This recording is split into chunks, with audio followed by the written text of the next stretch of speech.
next talk is by Ikuko Wada, Influence of Self-Consistent Thermodynamic Formulations on Simulations of Slab Evolution Revisited. Thank you.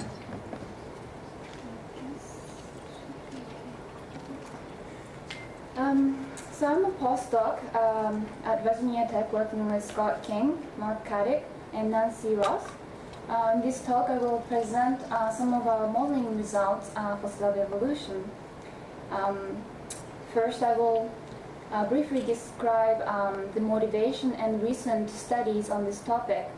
So this shows tomographic images of 5 different subduction zones, the blue regions indicating fast seismic velocity anomalies, which are interpreted as the subducting slab.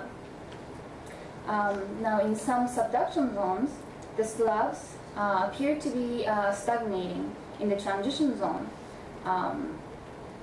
and some slabs also appear to thicken in the lower mantle.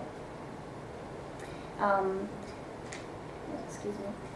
So one of the questions in understanding slab dynamics is what controls this slab stagnation, and also how does this slab thickening happen. And there are a number of studies on this topic and on slab stagnation, for example.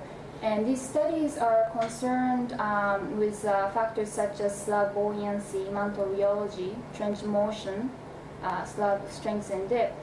Now, slab buoyancy depends largely on the age and length of the slab, but it's also affected by density anomalies due to phase transformations. Now, mantle rheology, for example, the increase in viscosity at the transition zone may cause or increase the viscous resistance, so it may even stop the subduction of the plate. And trench motion, as Dr. Kamiyama showed yesterday, can, if the trench is retreating, then it can lay the subducting slab at the transition zone without causing slab stagnation. And slab strength and depth can also affect how the slab penetrates into the lower mantle. So one of the studies, recent studies by Magali Bilam, she nicely put together these numerical modeling predictions into 2 scenarios that could lead to slab stagnation. The one is sort of a classic mechanism by trench retreat, but she emphasizes that the flat subduction may be caused by a transient trench retreat during the slab descent through the upper mantle. So it's that the current trench motion does not necessarily have to be correlated with the stagnation, which is an important point because geophysical observations indicate rather a lack of evidence or correlation between slab stagnation and trench motion.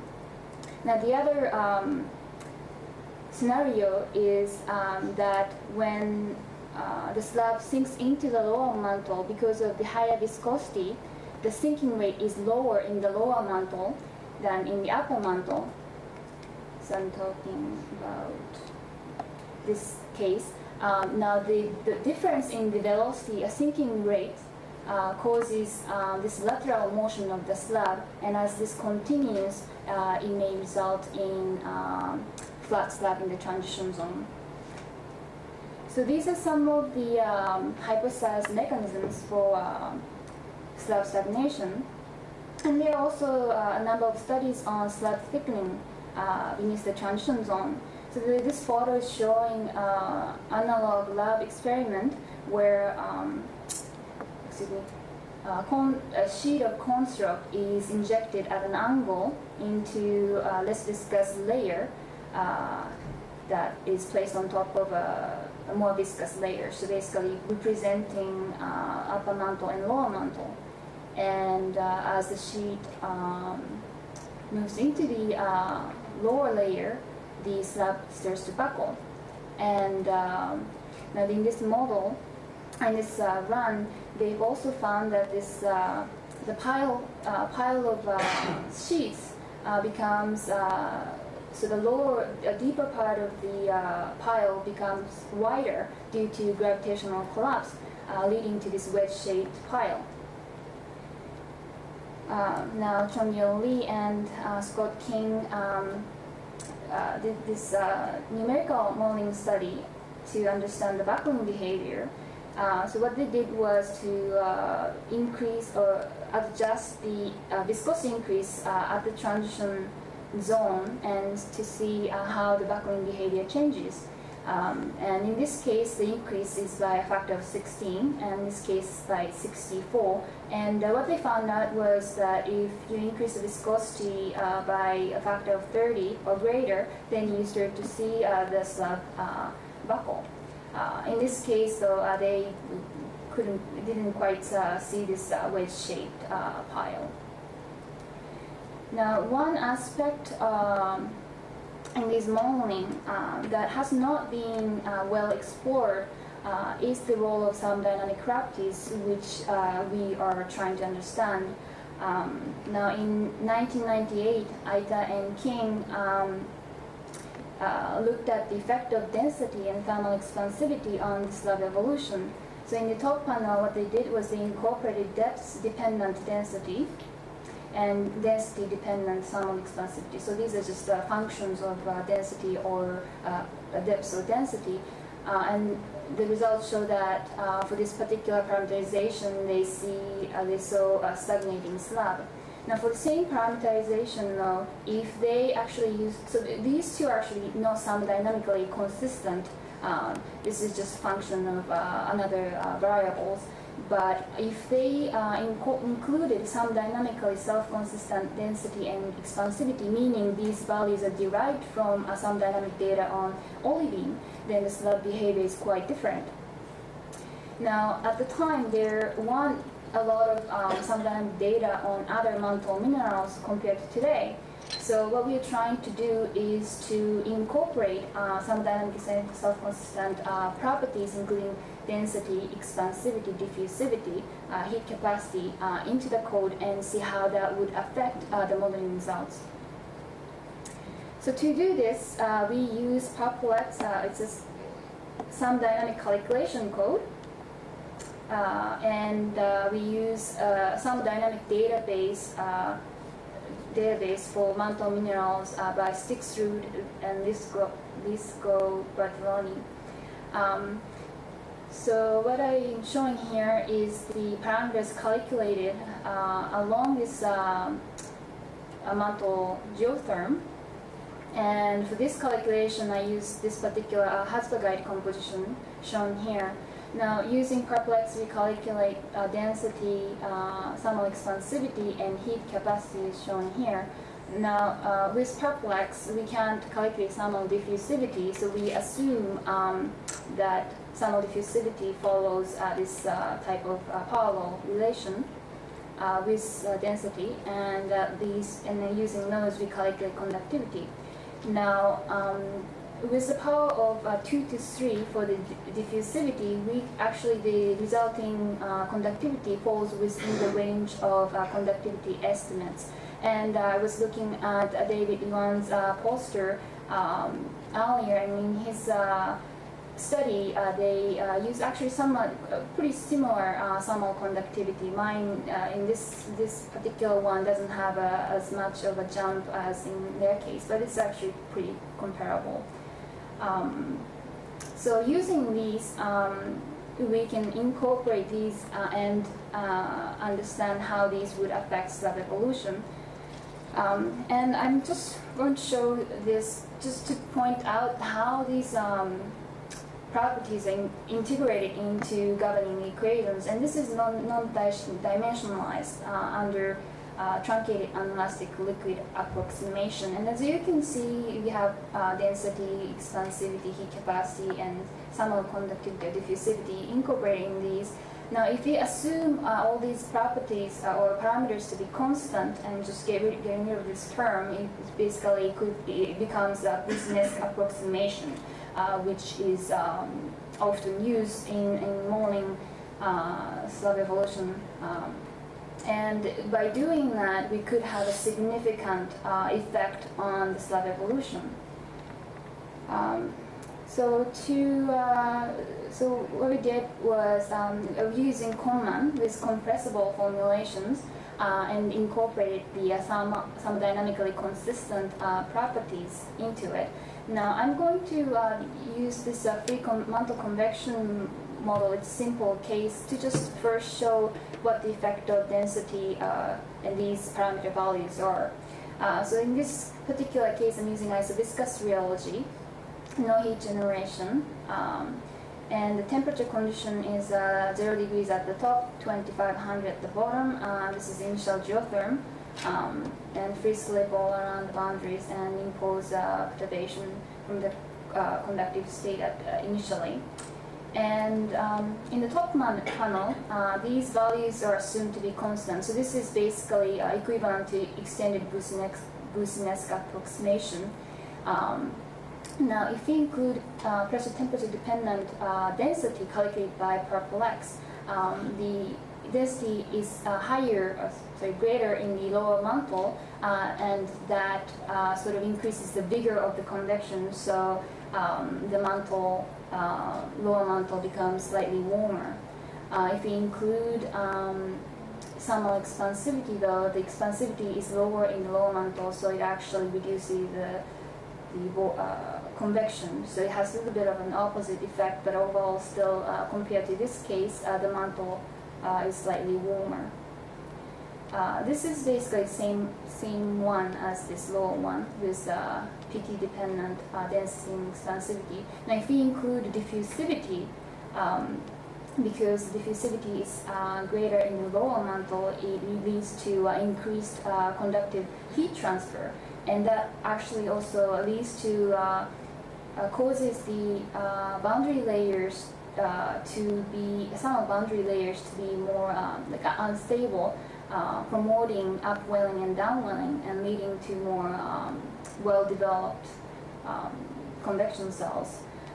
With the heat capacity included now, it takes a little bit longer to heat up. So that's the consequence of this at 5 billion, after 5 billion years of running the code. So this shows that, I mean, if you compare this, the bottom one that includes all these four some dynamically consistent properties with this, there's a significant difference in the thermal and flow patterns.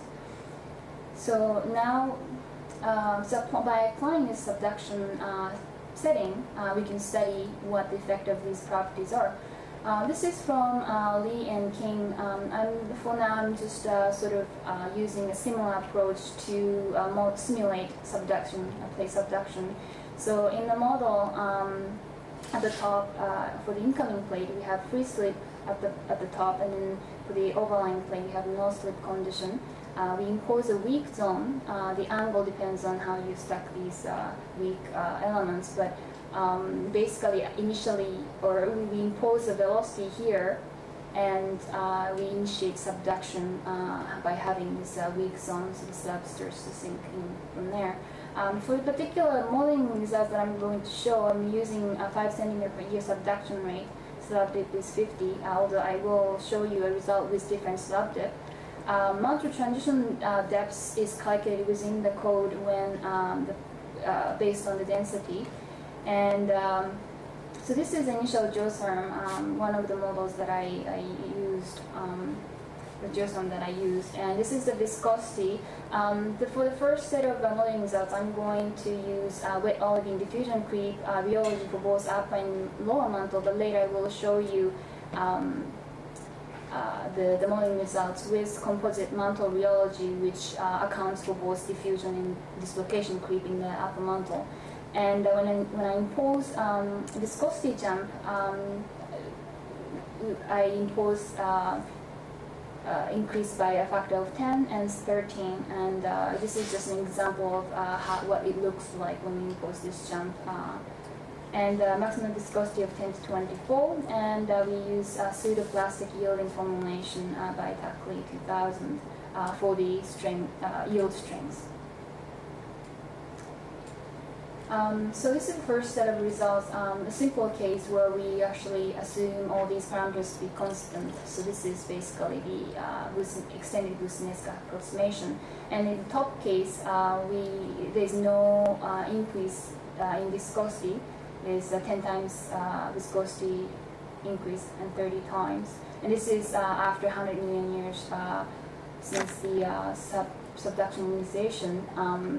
So you can see that when there's no viscosity contrast, we have pretty well developed convection cell here. As we increase the viscosity contrast, the subducting slab, the sinking rate in the lower mantle decreases. And I think we actually see a little bit of extension of the subducting slab here due to the difference in the sinking rate. And then here, possibly some compression or thickening. And this is with a constant density of these parameters. And for this particular set of parameters, we don't really see buckling beneath the transition zone. Now, if you include PT-dependent density, this is what we end up with. I mean, in terms of the overall behavior of the subducting slab, it's not so much different. In both cases, we have buckling at the bottom of the lower mantle and rather straight subducting slab. So the density effect on its own seems to be pretty small. So this is actually same as this one with pressure-dependent, PT-dependent density. Now, if we include all these to be PT-dependent, then we see completely different slab behavior. So here we see buckling in the middle of the lower mantle. Here's a zoomed-in section of that, and we see this wedge-shaped pile, which was also predicted or seen in analog lab experiments. And as we increase the viscosity contrast, we start to see this buckling right beneath the transition zone. In this case, the slab seems to be quite a bit stronger than this, and therefore we don't see much buckling. And then you can also see that the thermal, the overall temperature in the mantle here seems to be lower than in this case. So incorporating these parameters has effect on slab evolution and overall mantle temperature and flow field. Now, so far I've been showing with a dip of slab dip of 50, and this is showing the time evolution at 20 million years after subduction. The slab is actually sinking straight and then starts to buckle. And I've shown this one actually previously, this particular figure. Now, if we decrease the dip to 26 degrees, otherwise the parameterization is exactly the same, then as the slab sinks into the lower mantle because of the higher viscosity in the lower mantle, there's a 10 times increase. Then there's a difference in the velocity, sinking velocity between the slab in the lower mantle and the upper mantle, and this velocity difference results in this lateral motion of slab, which eventually can lead to flat slab as suggested by Magali-Bilan. Now, in these cases, I imposed a subduction rate during the entire simulation, but when I imposed the subduction rate for the first 10 million years, and then after that, just let the slab do its own thing. And then in this particular model, the slab sort of breaks off. And this is actually an indication, a good indication that the initial thermal condition and the the buoyancy is not quite consistent. So this is one of the challenges that we face in modeling stuff like this. We have to make sure that the initial condition and the buoyancy are quite consistent. And then, so here I have, before I was using diffusion creep, now I'm incorporating composite rheology for the upper mantle. And in this case, the upper mantle becomes weaker, and as a result, with some nonlinear feedback, the buckling amplitude is quite a bit smaller than this. And what you're seeing on this side is the vertical profile of viscosity taken at a different position across the domain, model domain. So basically, this the boundary here represents the hottest part of the mantle, the viscosity of the hottest part of the mantle, and this represents the slab. And then I guess the width of this red zone indicates the viscosity contrast between the slab and the mantle. And when you include composite rheology, the upper mantle viscosity, it becomes slightly lower, of course. And just to play with the slab age, I increased the slab age to 200 million years. For the previous, all the runs other than this, I'm using 120 million years. And with a slightly cooler slab, we can also see a difference in the slab behavior as well. And this is like the last set of results. So here, this is something that I've actually already shown. I don't have any viscosity jump. Now, what I'm trying to show you here is that we don't necessarily have to have a viscosity jump to see a difference in slab behavior. We could simply have increase in viscosity with depths, and in the lower mantle case, we have quite a bit, significantly more increase in viscosity than in this case, and then we can see the difference in the slab behavior. So it's not necessary that the jump, viscosity jump would cause the buckling, but we could also cause buckling by having different viscosity profile without viscosity jump. So in summary, PT-dependent incorporating this density leads to bigger mantle convection. Relatively high thermal diffusivity in the lower mantle leads to increased conductive heat at the time scale of billions of years, which we did not see in the subduction zone cases because we only saw the first 100 million years. The lower thermal expansivity in the mantle reduces the vigor of convection. Now overall, the effective heat capacity is quite small. But what we want really to understand is the combined effect of these dynamic properties on slab evolution. And based on these set of results that I have so far, shows that this effect is almost as strong as the effects of mantle rheology and other parameters such as slab depth and slab age. And so what I showed here is rather preliminary results in the sense that I haven't finished exploring all the parameter space, including trench motion. So I couldn't quite show you what happens with trench retreat today, but that's something that we'll be working on in the next few months. Thank you.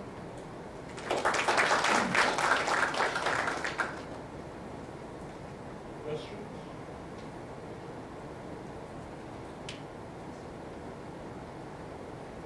So in one of the slides, you were listing the composition of Harzbergite. Mm-hmm. Does that mean you're assuming that the mantle is made of Harzbergite? Mm-hmm. That's also another parameter space or something that I would like to explore what happens if the composition changes. Of course, all these thermal parameters will have different values. And also, I mean, we are assuming certain relationship for diffusivity, and by changing this, the conductivity will change as well. So that's something that we also need to look at. Then the density there at the core mantle boundary is only about 5,100, whereas the boundary should be more like 5,600. So Okay. is the core mantle boundary pressure actually realistic here? Okay, so this particular calculation, I am assuming 3,300 kilograms per meter cube. But in the calculation like these, when I have PT-dependent density, the pressure is calculated based on the density provided. So this particular one was just to show what kind of variation we would see. So not necessarily this is what I'm using in the calculation in the code. So I mean, but I agree with you. We are really trying to understand the range of slab behavior. So we will be exploring all these possible effects of different parameters. Yes. Yeah, I have a question. This is interesting work, but I don't quite agree with your last conclusion. Okay. That is these parameters as important as Rheology, but if you emphasize self-consistent, or if you like to be self-consistent, you should use the self-consistent temperature-dependent viscosity, and then if you plug in laboratory data, the plate should be extremely strong. So you need to tune it. Sorry? If the plate is like 1,000 degrees colder than surrounding, did you include the temperature-dependent viscosity for the SSR? Yes. And Yes. what activation energy? I'm using Harsen. Is that like yes. 500 then still can you deform? Sorry? Yeah, but for the lower mantle, Yeah. I'm using different activation, I guess volume, sorry, to cause or impose this viscosity jump. But these are using temperature-dependent viscosity. But this particular set, I'm using diffusion creep only. Okay, still, if that's the case, that's surprising. But I mean, so one of the things, again, to study, move forward with this, I'm going to look at different, activation volume, activation energy, how that would affect the overall behavior. So I mean, there is a huge range of slab behavior that hasn't been systematically tested. So that's sort of our one of the objectives. Yeah, my personal sensitivity and Rheology is really important. And, Oh, I agree with you. I don't think we know anything about it. So, it's a little bit too hasty to emphasize that those are more equal in terms of Rheology, because we don't know anything about it. Right. It's really tough. We have a little bit of data in my lab, junction zone, no amount or no at all. You have to wait another year. Yeah, no, that's a great point. I guess the way I put it wasn't probably, like you said, probably hasty, but I guess what I'm trying to say here is that the range of slab behavior that we observe by changing the rheology, and we can see almost similar degree of difference, the variation by changing or incorporating these parameters. So that's, so relatively speaking, yeah. Okay, thank you. I think we'll move on. Our next talk is a three-layer model of continents and whole mantle convection.